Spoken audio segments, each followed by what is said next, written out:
We were talking about getting engaged, not being business partners. Besides, it was 11 years ago, and I seem to remember we were sitting on my uncle's front porch at 2 a.m. when we had that discussion. A statute of limitations should apply. Her phone rang, the sound echoing through the hollow rooms. She got to her feet. "I'll think about it, okay? But no promises. None expected. The idea is going to grow on you." She laughed at his confidence. "Maybe." She went to answer the phone. Spending more time with Bruce. It had an interesting appeal to it. The phone rang a third time, and she picked up her pace, afraid it was news she didn't want to hear. Mark Rivers was dead, and she just wanted to get out of town before the next chapter in that story was written. Bruce listened to Rae take the stairs 2 at a time.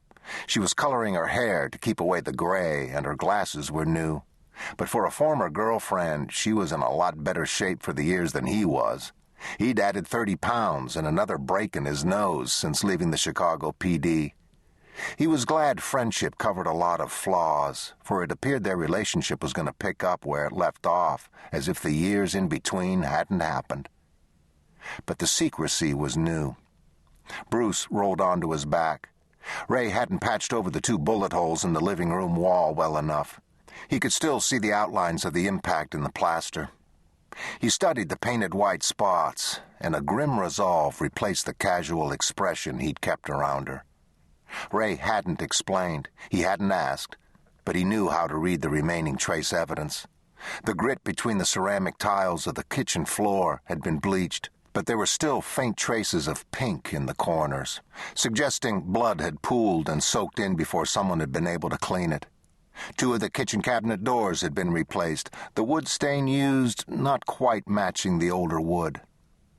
A weapon, a knife, a bat, something not small or fragile, had been swung to injure or kill.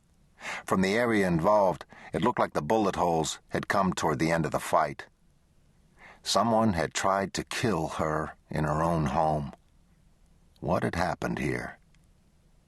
He let the cat have the last of the pizza crust and got to his feet.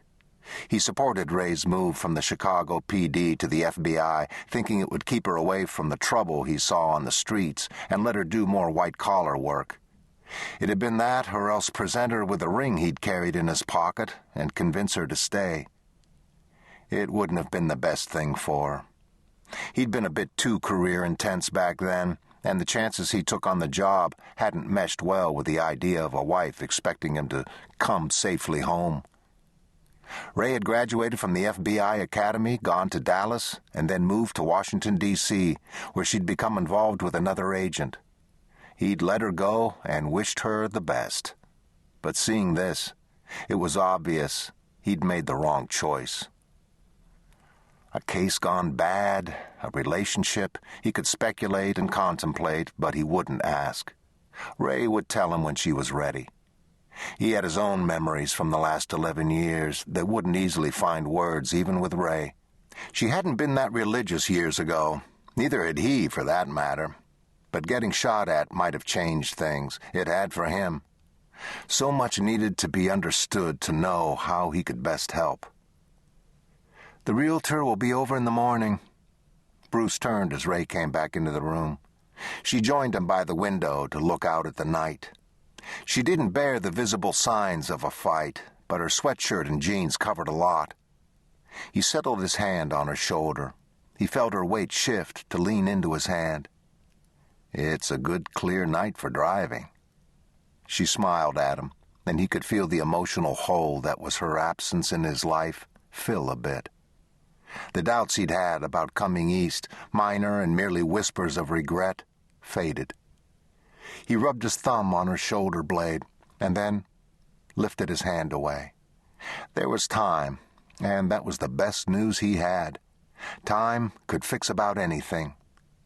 "Traffic's light. I should make good progress once I'm out of the city." Rae walked him to the door. "I should be ready to follow by noon tomorrow, once the realtor has what she needs. Call me occasionally as you travel. I will." Bruce unlocked the door of the van, packed with Rae's more breakable pieces. Snow hadn't stayed this far south yet, but the January night had a cold...